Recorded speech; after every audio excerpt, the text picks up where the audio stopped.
Okay, good afternoon to everybody again this afternoon. So I'm delighted, first of all, to introduce my guest this afternoon for a slightly different way of running our webinars. So delighted to introduce Jake Rhodes from Golf Genius. Hello, Jake.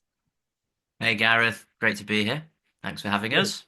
Not a problem. So the way we intend to run this afternoon session is that we're going to work our way through the brand new UK club management software survey that several organisations were in support of last year when the survey was actually open to answer. We're going to work through some of the key findings of that software, and most importantly, I think Jake and I'll discuss the sort of change in the last couple of years in how maybe clubs and club managers are starting to view the marketplace for club management software in golf, and anything that comes from that, Jake. So look forward to the conversation this afternoon. A bit more interactive than we tend to do on the webinars, but really looking forward to the new format. Great stuff. No, we think it's obviously a very important topic in the industry right now, and as you say, lots of movement, lots of sort of changes happening in this space. So it's great to be able to talk about that in a bit more detail with you today. Absolutely. I mean, I guess the first thing to talk about is that, you know, this was obviously supported by several organizations. You can see it on the screen. Obviously, it's GCMA we supported, but we had several other contributors to it, really, which I guess was really helpful in promoting, pushing the message out, trying to get people to fill out surveys, which is always difficult when managers are working in busy jobs. I mean, how did you find that as an organization? Was that particularly helpful? It certainly was. I mean, obviously, doing something like this, we needed to make sure we had a good pool of data, to be able to actually provide some valuable insights for golf club managers. Obviously, the trade bodies helped us lead in the consultation, agree to the commission of the report, ultimately to provide, that information, full knowledge to their members on the topic. Ourselves and players first constructed the survey, and, we very much advised on questioning based on feedback from those trade bodies. So, yeah, it was great to have yourselves at the GCMA involved. As I say, obviously working very closely with Players First, but the Golf Club Secretary, the Scottish Golf Club Managers Association, the UK Golf Federation, and the Club Managers Association of Ireland. So yeah, it was very useful, very important as well, I think, to give the survey validity. This isn't Mm. something that, we were delivering on behalf of Golf Genius. It's something that, the trade bodies wanted to get involved in to, provide a valuable asset to their membership, really. Yeah, I mean the on the matter of surveys, I mean I always complete surveys when they come in because I always want to benefit from the data that comes from it. But what was your objective when you set out to run this latest survey? You know, what sort of thing were you trying to test the water for? And because it's a decent undertaking and a lot of data to go through. So what were you trying to get out of it when you started the project? Yeah, so I think the biggest thing for us delivering this, it wasn't something that was our idea, so to speak. It was something that actually it was coming back from feedback from, the trade bodies like yourselves at the GCMA, from the Mm. membership, and that dissatisfaction really in the current sort of technological landscape in golf club management software. So it sort of struck a chord for us. We're obviously in that space. Many golf clubs across the UK using our product now. So we wanted to get a better understanding as to what the level of dissatisfaction was amongst club managers. Whether that's Okay. just something that was, rolling around um, in conversation, or is that something that actually exists? We wanted to Mm. really gather, the data from, club managers, people using the people actually discussing this, and people responsible for it, really. Understanding what their level of dissatisfaction was, and if there was a level of dissatisfaction, why. Um, so yeah, it was very much a case of actually providing, I think, your members, the other trade bodies members, with something that they're going to find really useful. And that was ultimately the reason for delivering this. Sure. And yeah, it's, I suppose, Sure. providing club managers with the knowledge that, there are options out there. So whenever I've been discussing surveys, be it at club level or national level, one of the first questions that always seems to come my way is, how many people took part? What's the sample size? So do you want to maybe touch on that before we get into what some of the key findings were? Yeah, of course. So, some people may look at the sample size when you compare it to the number of golf clubs across the UK and say it's a rather small pot, but actually we're very happy with it. 134 responses in total. Hmm. Primarily across England, but there were 15 responses across Scotland, 108 across England, four in Wales and seven in Ireland. So there was a good spread. And as I say, we were very happy, with that number of responses. It gave us a good sample size to get some effective data for club managers out there and to effectively get a better understanding, as I say, as to the state of the software space in golf and what the customer, ultimately, the end user, the golf club manager, what their view on that was. So, yeah, very happy with that response rate, 134 of them, which gave us, the data to be able to get into that and really find some valuable learnings. Sure. And I guess I know the report is already live now, isn't it? That you can actually download the full report if you'd like to go through that sort of thing, because there's some commentary alongside of it. I'm sure we'll create some today, but some formal commentary around the results in each section.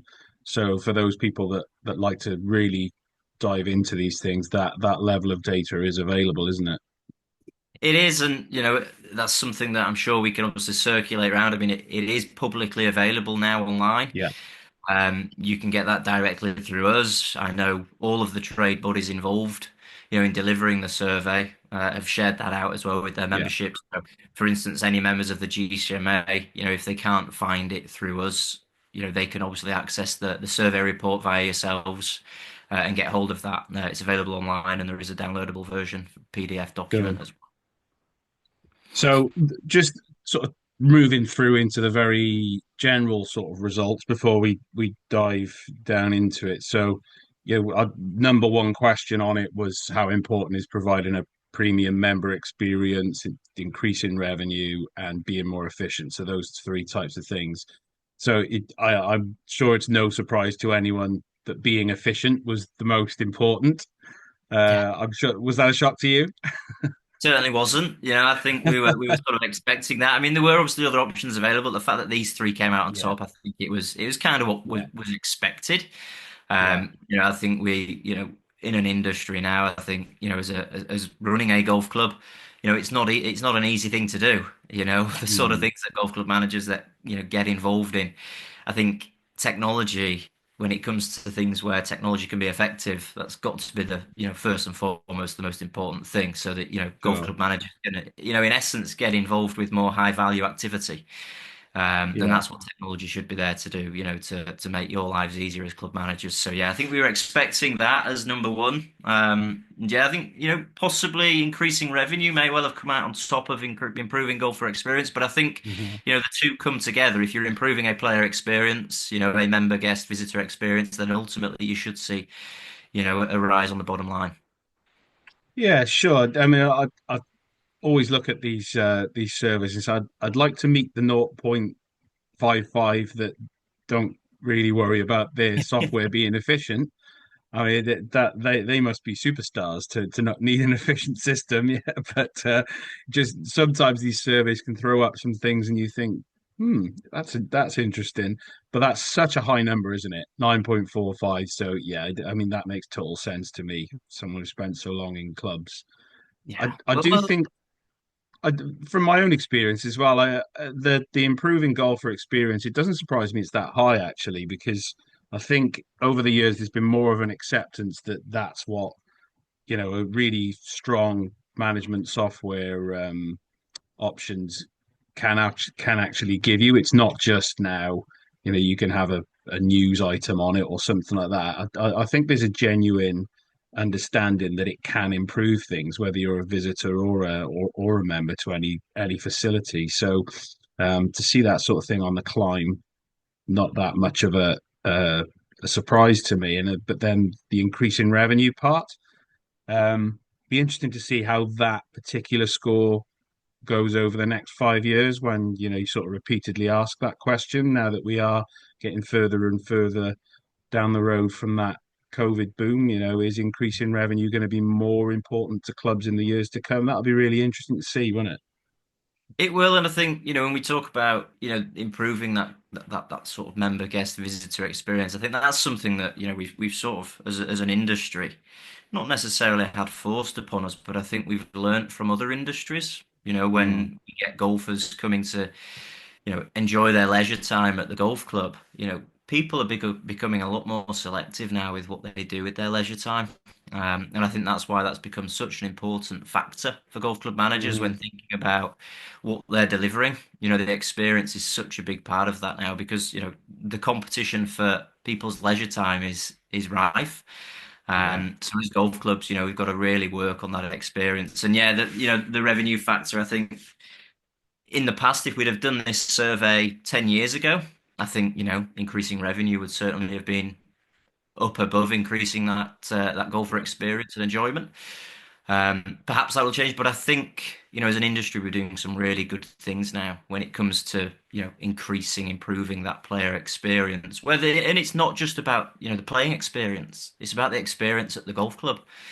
It's not all about, a playing experience. It's very much about member, guest, visitor experiences, and that can be to do with, the retail experience, the restaurant experience. There's a lot of things now when it comes to the operations at a golf club.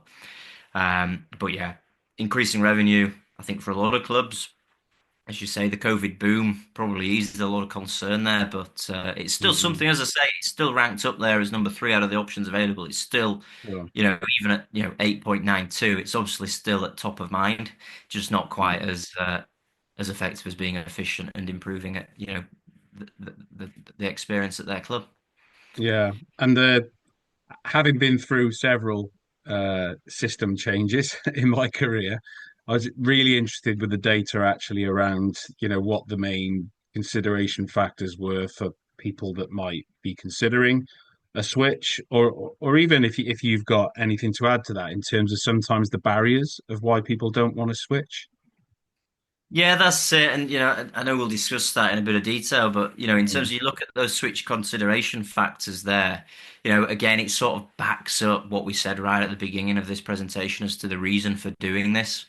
We're hearing across the industry that golf club managers are not 100% happy with, the choice on the market, but also the products themselves. So, it may be that you're dissatisfied with your current ecosystem, but what's available out there and what can you do about it? So yeah, those switch consideration factors, not much surprised me. mm, I suppose the big one will be and probably will always be when it comes to, using technology is that product doing what you need it to do, first and foremost.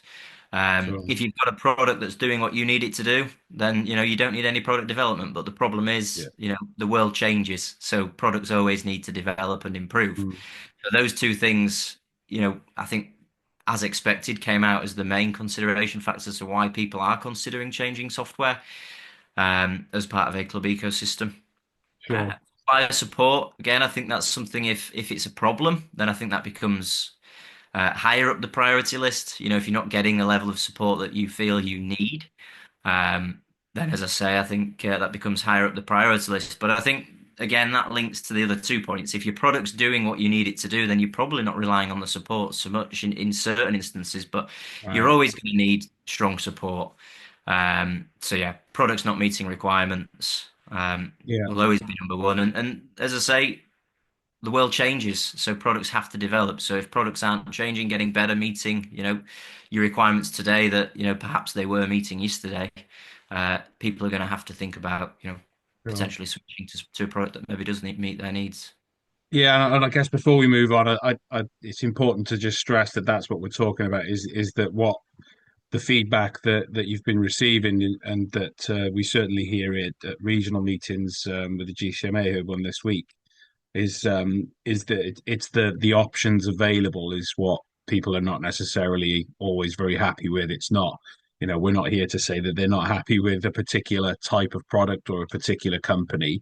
It's the choice available is the feedback that you've been receiving. Is that right? Yeah, that's it. Like I say, this is, as I say, this is a completely unbiased piece of research, into what club managers are currently thinking. Hmm. Um, you know, you'll start to see, as we go through some of the slides here, different, you know, products in the marketplace come out on top in different areas. And I think that's something Yeah. that's really important to highlight here. We're not promoting the idea of one way, running your club over another.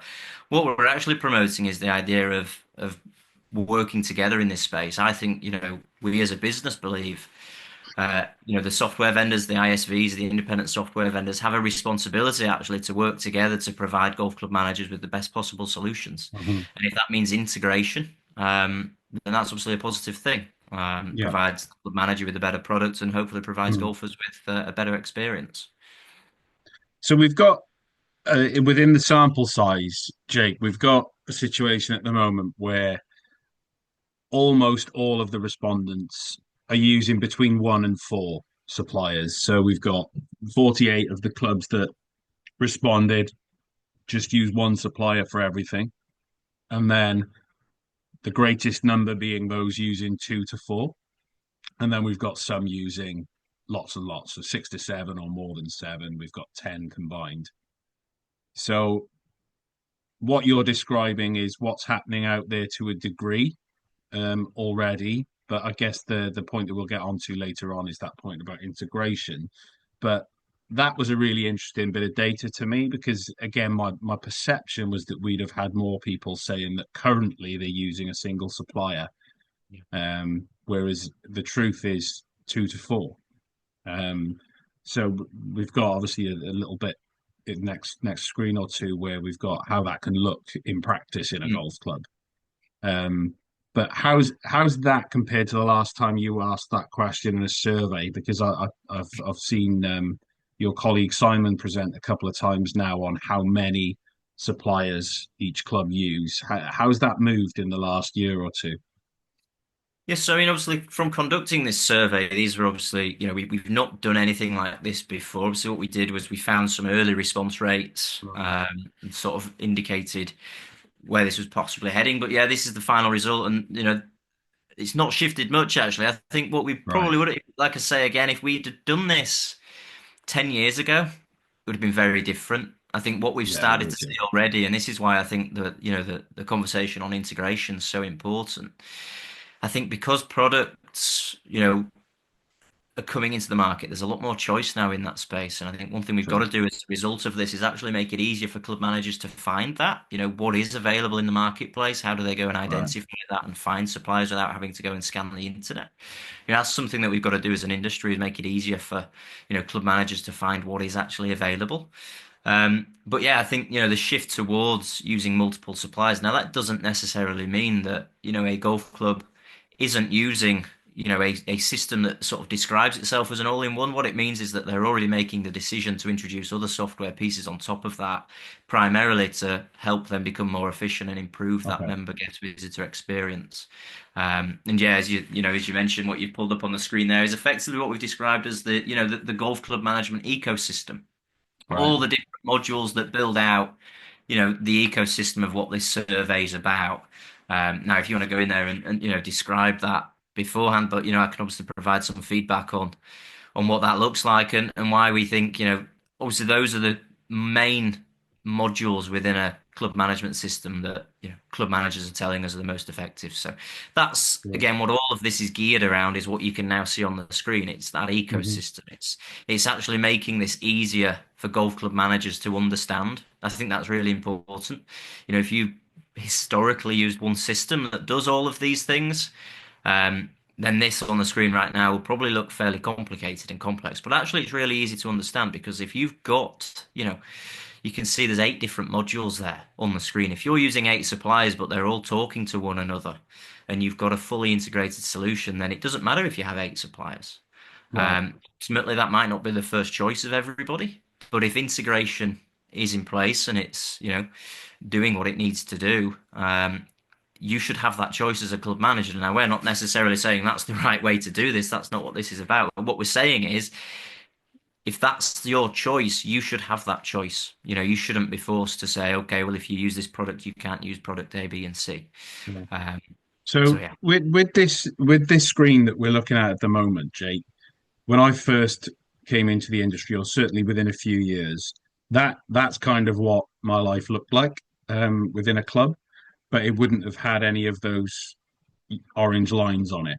And that's why my own personal software journey within golf moved in the opposite direction to what you're describing now. But the reason for that was that I struggled coming in from corporate leisure outside of golf to understand why I needed to essentially have my membership and visitor database and diary, 4 or 5 databases. Every time there's a change to the diary, I would have to change it on the staff diary, the website diary, the app diary, occasionally somewhere else as well. So that, I guess, is what you're now describing that is becoming more and more possible. Um, how recent has this development really kicked in then that so many of the different systems available actually do now integrate and talk with each other fully. Yes, so I think obviously the ability of cloud-based systems, that obviously makes it a hell of a lot easier. Yeah, Um, when it comes to integrating software. Um, but it probably is a very much a recent change, and I think one of the things that signifies that is the choice of supplier coming into the market just in the last few years. There's a yeah, lot more suppliers coming into the industry in the UK club space. We can, there's many on the screen there, that golf club managers right now have probably never heard of, but they're products that are in use in the market in the UK. So I think, the shift in terms of moving towards integration, I think what the shift's actually a little bit different to that. It's more a case of a shift towards specialist suppliers. It's okay, finding specialist suppliers in a certain space that can actually, as we say, come back to the first point, improve your efficiency and elevate the experience of your customers. right, The integration piece then comes with that, and you've got to ultimately find suppliers that are willing to integrate. I don't sure, think it's something that's new, really. Integrations have been happening in industries in golf for a long time, but ultimately, I think it's actually more of a shift towards suppliers that are willing to integrate. That's what I think is the important thing when it comes to, an right. integrated. So we're moving on to satisfaction, which is something you've mentioned a couple of times already. I really love this graph because it actually maps how important that element of club software is versus how satisfied the same people are with how their current solution is performing for their needs. And it seems we've got a bit of a gap on almost all of those key components, haven't we? Yeah, I think that's it. I think, this was something actually that, and again, with the help of Players First, specialists in doing this sort of thing, we've actually Yeah. been able to, put this in a graph that's fairly easy to understand, because it's a really difficult thing to measure, in terms of Mm, how satisfied you actually are. So, ultimately asking a golf club, how important a function is, was very much important as we wanted to understand, what their priorities are. It allows the club manager to self-reflect on the key areas of software in order to actually make, an objective assessment and decision to achieve the most gains, I suppose.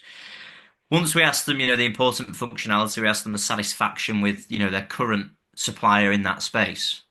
So, comparing those two results then allows us, to make that comparison. So the comparison between, how important something is and how satisfied you currently are. So that provides a true measure of performance as it takes into account the views of the actual user. So this is them assessing each module, telling us how important it is, and then actually telling us um, their satisfaction with that. We were then able to obviously find the differences and also not only assess this, and as you say, every module is effectively underperforming.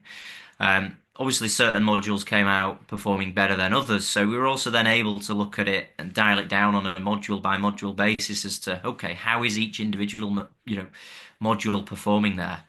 yeah. Um, that's something, through, we'll talk about in a bit more detail, I think, towards the end. But, an audit tool that we're obviously working on, which is kind of the next piece that comes with this, that we're building. So clubs will effectively be able to work through that themselves to assess the ecosystem, assess their current satisfaction, and effectively find, other suppliers in that space. Mm. And the white paper that we're building out with our founder, Mike Zisman, we'll also provide club managers, with a framework, guidance, on potentially doing that assessment. So yeah, this is a really, really good slide and really good Yeah, information came out of the survey. yeah. Glad to hear you think the same as well. Yeah, and I think that's the key. What you've just said is that it's very easy to look at this data and agree with it, or have a different view yourself for whatever you've got going on in your club. But if you are one of the the people that would like to look at doing it differently, potentially, or even just to assess, because it's sometimes it's good to assess to satisfy yourself that what you've got is actually good for you. But it's always having that next step, isn't it? That sort of next call to action. Because if there's no solution, it's a survey about, well, this is how people feel, but we don't really have a next step for you. So that's great, and obviously we'll work with you to make sure our members know when that information for next steps is available, really. So moving into those component parts, accountancy and reporting is the first section to kind of drill down into, and great visual great visuals there to enable us to really read that data quite quickly. But just on accountancy and reporting, is there anything in particular you'd like to point out about that section? Well, I think the most important thing to note when we head into this section now is, the order of these pages that we start working through on a module by module basis. They're all actually based on the most important to the least Hmm. important functions effectively identified by the Okay, club. I think the most important thing to highlight is that club managers are saying that this is the most important part of their business. right, Um, and not only that, it actually came out as the winner based on its performance against importance level as well. So right. we see a gap there of, minus 1.24, but that's really tight. And, effectively accountancy and reporting, when you compare that to all the other modules, accountancy reporting comes out on top, in terms of the current suppliers and how golf club managers feel about what's available in that space. Yeah. I mean, I'd imagine that. I mean, that's a really positive thing, I think, because it's not just you as the club manager, or maybe you and one other member of staff, is it? If you've got a bit of accountancy software that doesn't really work for you, that can be frustrating, right up to sort of making reports to the board, can't it? Because if it's difficult to extract the right information quickly, then that you're going to have a dissatisfied treasurer, probably a very unhappy bookkeeper that's constantly bemoaning you know how the system's not really working efficiently for them. So I I'm quite pleased to see that that's number one, but also that the data is not saying that we've got a problem here. You know what I mean? So things can always be better, but yeah, really positive message there, I'm sure. Um, Membership wise, so this is a huge chunk of what golf club managers obviously deal with day to day. It becomes even greater, I know, at renewal time, but yeah, I don't think a day went by when I was working in golf clubs where I wasn't in the membership software. So, what are the key takeaways from the membership section? So again, membership, if you look at that from, an importance level, it's right up there. But Hmm. actually, it was really low performing in terms of, when you compare that satisfaction level. So yeah, membership came out as, an area that, club managers feel could improve.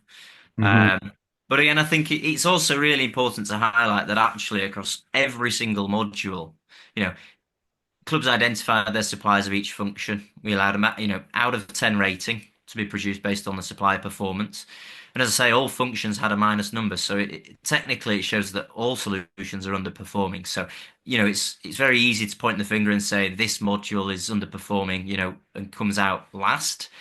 That's not really the way to look at it, I don't think. What we're saying is actually everything can improve. I think golf club managers and what we've identified from this is that there's room for improvement across every single module, and Mm. membership's just one of those. Nothing really further to add on that Yeah. at this point, I I guess suppose. what I'd add to that, Jake, from the golf club side of things is that with any of these things around systems, is that I've been involved in conversations with groups of managers and on WhatsApp groups, etc., in the past, and sometimes it's quite difficult because your club might want something really specific that would really benefit your golf club, but it's not something the suppliers are being asked for by anybody else. So it's you're not going to reach that level of satisfaction because you want this quirky, you know, facility on there that they can't rewrite their entire system for. So Mm. I kind of understand why the gap might be that big, but Yes. got some real sympathy sometimes with the suppliers Yeah. as well in this area because Well, some of the things they're being asked to produce by one or two clubs is so niche that yeah. they have to create a system almost Well, like a that fits all, don't they? Well, that's it, and that's one thing that I think a lot of the time actually gets lost sometimes in in this space is that what's really important to one club isn't necessarily important to every other club or even any Yeah, other club sometimes. Like you yeah, say, there are certain requests that customers will make that will be very much bespoke. yeah, Uh, and when you're in the technology space, it's very difficult unless people are yeah, paying an extreme premium yeah, to absolutely. be able to deliver, bespoke requests. But just to sort of reinforce your comment there, I think membership is quite difficult because membership's the central point, isn't it, really, of managing Mm, especially in a yeah, typical private members club. Membership is the sort of central piece that all the other bits, come away from that. So when you're talking about integrations, especially, it's really important that I think, clubs are able to integrate different products into their membership management system. okay. And then moving on to payments, this is obviously an area that's moved a lot in the last sort of 5 years, certainly. Um, Probably not a great surprise what you read there in terms of the most popular ones that are being used. Um, and a reasonable gap in terms of level of importance versus level of satisfaction. Is there anything that's not obvious to me from just looking at the results of that particular question? I think one thing that probably stands out is one supplier has a big market share there, Hmm. um, despite having the largest market share. They're actually performing fourth in the rankings. Hmm. But again, not a huge surprise, I suppose. If you've got somebody that's supplying a hell of a lot more customers, it's going to be hard to find, I suppose, the same Yeah. level of satisfaction that somebody may supplying less people may be able to make those Mm. more bespoke changes and things that you've referenced before. Yeah. Uh, However, again with payments, as with the other modules, you know, it's underperforming, but it's unlikely, probably not even possible, I suppose, when doing something like this, that a satisfaction rate will actually come out higher than expected performance Yeah. rate. So Yeah. it's always going to be really. Let's be honest, it's not the most exciting topic in the world either, is it? So to get really enthusiastic about your payment supplier is probably a challenge, I would say, yeah, compared to some of the other areas that are a lot more sort of fundamental to what we do every day. So moving into that area, being competitions and handicapping, which is very much front and center for particularly during the golf season, for everyone's operation. And this will obviously filter down through a big chunk of everybody's teams, as not just the general manager and the treasurer, for example. So tell us a bit about the data on this one, Jake, and how what we should be looking at when we're interpreting it. Yeah, so again, competitions and handicapping. Obviously, this is our area of special expertise. It's what we specialize in. But again, in terms of how the data was collected, exactly the same as all the other areas. People rank their level of importance against satisfaction out of 10, and it produced Hmm. the outcome. I think it's really important to highlight, competitions actually came out as the third most important part of club Hmm. management. So if you think about all the modules that we're assessing today, club managers came to the conclusion that competitions and handicapping was number three, which may surprise a lot of people. But I suppose you think about a typical members club, which a lot of the responses came from, private members clubs. It's a big, big part of being a golf club member, Hmm. competitions and handicapping. And I think it's really one of the things that stands out that, we know it's really important to the golfer, but the fact that the club manager's identifying that as well, I think is really important and probably a real Mm. positive sign. And again, I think it comes back to, our discussion about elevating experiences. I think that's what competitions is all about. When you think about the experience as a golf club member, being competitive is part of it. So, again, just like all the modules, all the software suppliers in this space, the solutions should be there to help make the life easier for a club manager, and then improve that experience for the player. That's what competitions and handicapping are all about. And if you really dig deep into that data, you'll see that Golf Genius, we only have a fairly small market share of the data submitted. Hmm. We look at, the main suppliers, Club Systems, Intelligent Golf. As with pretty much all these functions, they represent around about 70% market share. Um, and if we look at it like that, based on level of importance versus satisfaction, Mm. you could say the main suppliers in this space are ultimately responsible for those underperforming results. But again, you know, perhaps that plays into the hands of the specialist suppliers. But yeah, one thing again, really important to Yeah. mention there, you know, it's very hard to measure, the performance versus satisfaction on the basis that, you're never going to be totally satisfied. If you No. rank something at 10, it's highly unlikely that your satisfaction level is going to be a 10 as well. Yeah. As we're talking, Jake, I'm getting flashbacks to some requests I've had from committees in the past and match captains and that kind of thing, where they want me to demand of our ISVs that we put in this quirky competition type that somebody's dreamt up in the bar, and they want it to be an option so that they can run it on the system and that kind of thing.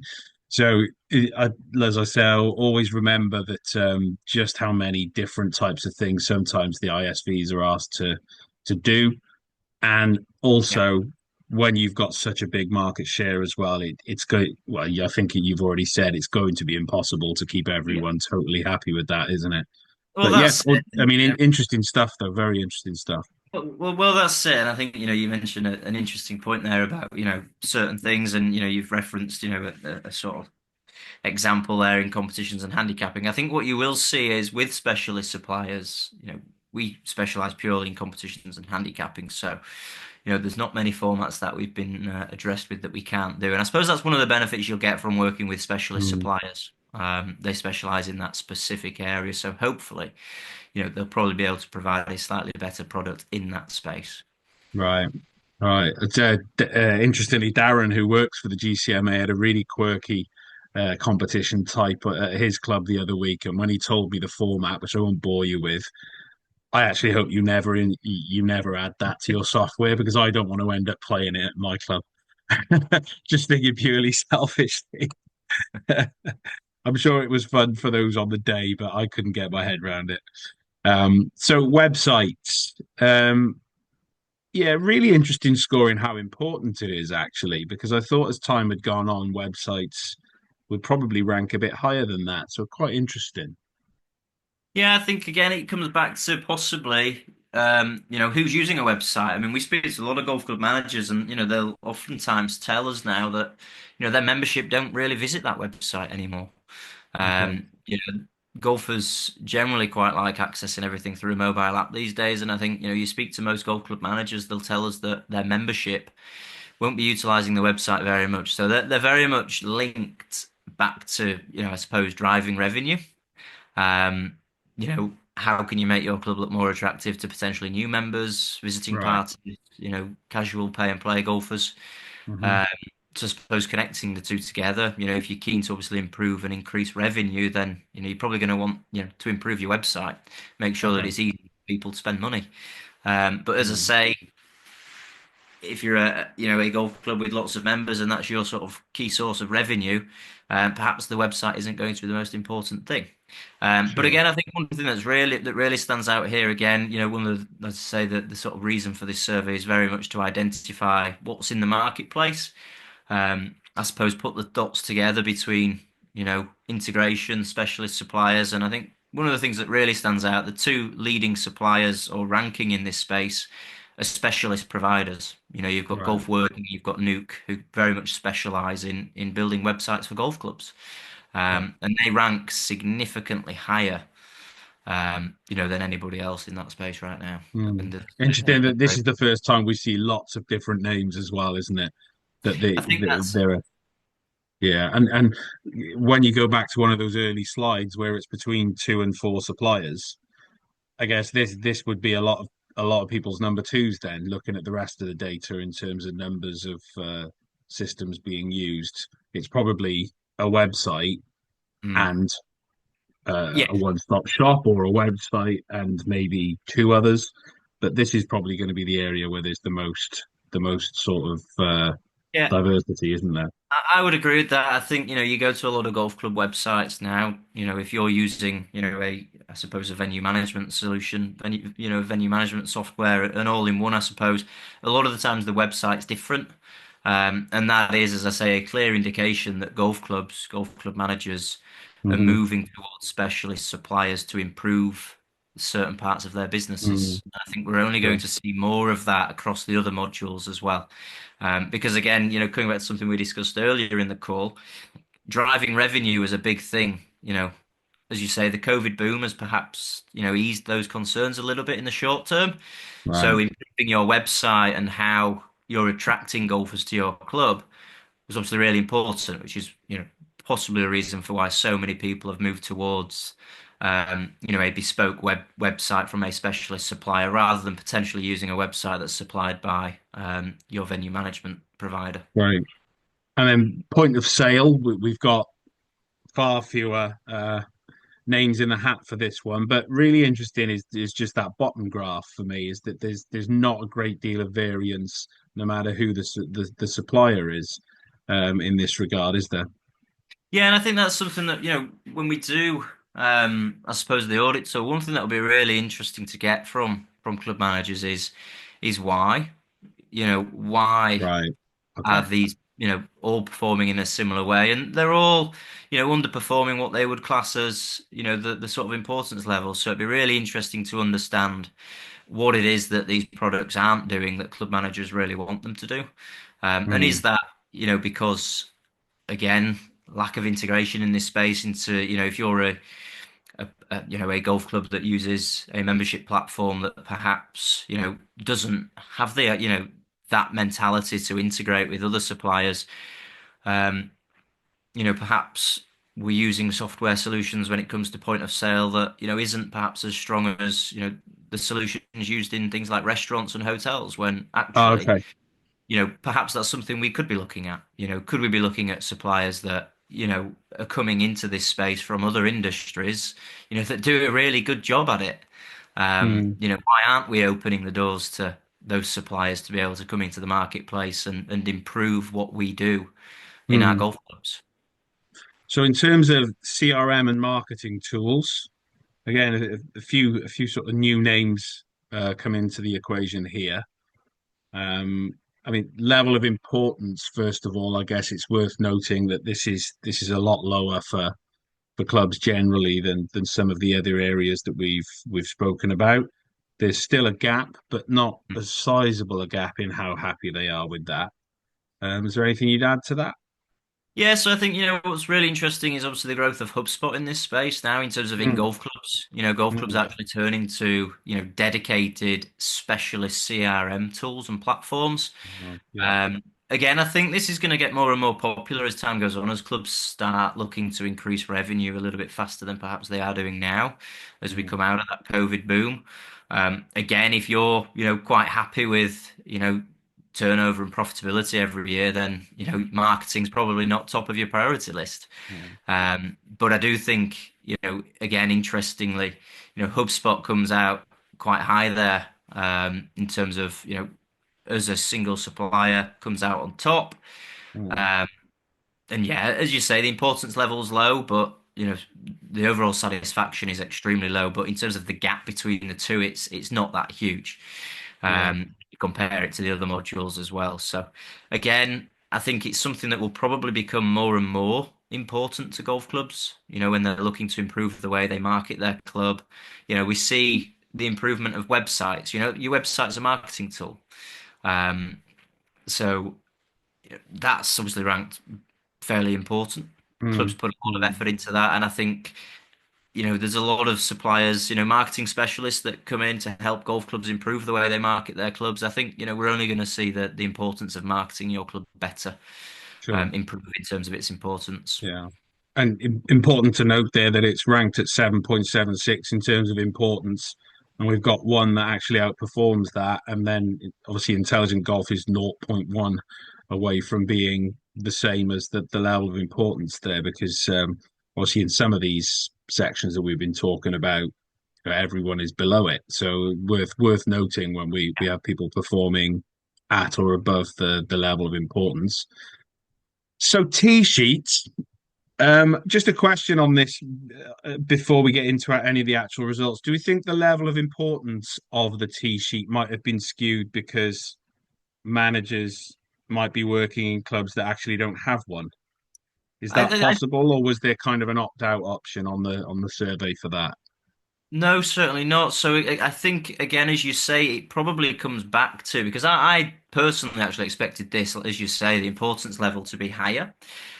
But I would agree 100% with what you're saying. I think, and this is why I think the audit tool will be so important because, this is what Right. the survey results are telling us across the data that's being collected. But actually, a lot of club managers will probably look at that and say, my T-sheet's far more important than, you know, Mm, some of the other modules that they're using.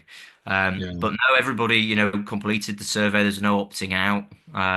It's very much just this is what, golf club managers are saying. And I think what it does do is highlights the variance between the way clubs behave, which is why, one of the key things coming out of this is there's no one size that fits all. Every club's Okay. different.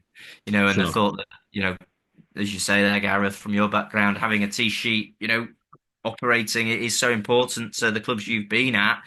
There are golf clubs out there that, post COVID have actually moved back to having Mm, no T sheet, in terms of casual bookings. So yeah, sure. it's again, So it's this next one, Jay, it was, as I say, I haven't changed systems several times in my club career. So interesting stuff and things I could definitely relate to in terms of, what are the challenges that you face when you're sort of choosing what to change to, or once you've made that decision and you're implementing a new piece of software. Staff, golfers, training. I I back that. That's a challenge. That's the most difficult thing in some cases because you're having to cover such a large number of people with massively varying IT ability, if that's the best way to put it. Um, but what about the other sort of high scoring areas in that case? What's your sort of experience been and your feedback from people in the others? yeah. So you know, looking at that, I think that's probably the biggest thing. Managing change in golf clubs is very difficult. And I think all of the things that are on the screen here, highlight all of the different things that you're managing when managing change, especially when it comes to software. I don't think there's many surprises on the screen. I mean, I think one thing that we Hmm. do take from this um, is that golf clubs, aren't necessarily, yes, the costs involved is important, but it's not necessarily the be all and end all. I think if you're trying to get to a place where you're improving what you do, it's not all a bit around, the point of being cost effective. I think you just got to try and improve what you do. And I think, those two things that come out on top again, um, improving efficiency and improving experiences. It's not all just Hmm. about the cost, but yeah, there's lots of different challenges, when managing change when it comes to software. And I think that's kind of the thing we're trying to get across here is that there are a lot of things for you to consider as a club manager. When you are thinking about making a change, there's lots of different parties that you need to get on board, lots of different parties involved in this decision-making process. So don't rush into anything, I think is something that comes from this. Ultimately, when you are managing change, you can't make a rash decision. You've got to take your time with it. And Hmm. that's something that comes out, I think, a little bit later in some of the slides here in terms of that, what that implementation process looks like. And it's a long one. Club managers are Hmm. telling us that when you are implementing change in software, it's a long process. I think planning is very important to make sure that you're thinking about all of these factors when you are considering a change. So, Jake, with the with the sort of overriding objective that the market is seems to be increasingly asking for, if the cost involved is such a high mark where of considerations and challenges to changing systems, do you think that's going to get even greater? Because if you're using one or two systems at the moment and it costs X amount per year, surely the cost of running five or six that talk to each other will be greater by by quite a chunk, I would have thought, than if you're just using one or two. Or is that a commonly held misconception? Yeah, again, I can't speak on behalf of every supplier out there. And that's something again to note on this. It's not an exhaustive list. The only suppliers No. that are listed in this survey, are the Yeah. ones that were actually mentioned by the club managers in terms of the software they're using. Hmm. Um, and ultimately, there can be, a big difference in cost, but also I think on the most part, what you'll find is probably surprise when you look at working with multiple suppliers. What you'll generally find is actually ultimately it becomes more cost effective. But that implementation, that assessment is so important, which is why we are, as I say, the next process for club managers from this is being able to utilize an audit tool where they can go through that. They can assess, their current systems, what their current ecosystem looks like, Hmm. where improvements can be made, and ultimately, cost will be one of the things that needs to be considered there. Sure. But yeah, I think, as you say, Gareth, I Yeah. think, you know, there is a misconception that specialist suppliers are ultimately going to cost, Yeah. a lot more than potentially an all-in-one Sure. solutions cost. Yeah. Well, we've shared a few quotes here. So first being Chris from Hillside Golf Club, just speaking about just endorsing what you've been saying really in terms of it's impossible to find a one size fits all approach, and essentially saying that what Chris would really like to see is an integrated approach to the industry. And three more very prominent golf club managers there. These are all quoted within your report document as well, aren't they? Which we'll make sure we share the link for all our members over the coming days. Yeah, that's it. And it was really good, I think, to get, as I say, the input from club managers. This is all about the club managers. This is effectively their data. They've put this together. Obviously, we've built it and put it all Yeah. together and released the findings. But ultimately, this is a document now that peer to peer. This is effectively club managers providing this data to produce this report. So it's really important, that we put them on there. We've done webinars in the past with James Glover, Hmm. with Chris. I think we did a webinar with Darren Wood actually, with Chris Williams at Yes. Yeah. Hillside, and with Murray at Fulwell, and we did one not so long ago with James Glover at Hallamshire. So all people, all Yeah. club managers in their own rights that are, progressive in that sense of utilizing technology to Mm. those three things: improve their efficiency, drive Sure. their experience, um, and obviously drive revenues. So, as I say, just coming on that, one of the big things to highlight is that sort of implementation process. And one thing Mm. that we've not really covered off there, but one thing that's really important, club managers came out and said that, when assessing technology, the implementation is generally somewhere in the region of 7 to 8 months. Yet again, as part of the survey findings, club managers were saying that the time they would review this is in Q4 every year. So they'd be looking to start reviewing, October, November, December. You're taking, 8 months to do that. You're in the golf season. I Mm. think club managers, and again, that's something that will be a really good takeaway for club managers from this, that club managers that have gone through the process are saying, 8 months as an implementation time. So you should really align that with when you're looking to, potentially make this live. If you're hoping to get a software solution in place, February, March time, think about when you need to do that. And that's a really good Mm. way of looking at it. Think about the end goal. What's the date we need this live, and then work backwards. Yeah, it's good advice. It's good advice. It's certainly something I learned as I with each system change that I ever implemented. But you've just pointed out to me, Jake, that if those numbers ring true for what I used to do, I've spent 2.5 years of my working life changing systems. That's a scary thought, isn't it? Yeah. Well, that's it. And I think, again, as part of the self-assessment, this assessment, and what this is telling us is that, it is going to be a fluid environment in terms of what you're doing as a golf club technology changes. And I think, again, coming back to the responsibility of the vendors, the software vendors, we do have a responsibility to actually make that transition easier, which is, again, Mhm. why integration is so key. Okay, great. Well, what I'm going to do, Jake, now is to say goodbye to those of us who are watching on a recording. I'm going to hit stop record, but then if there is anybody on the call who would like to ask anything, then you can fire away shortly. Bear with me a second.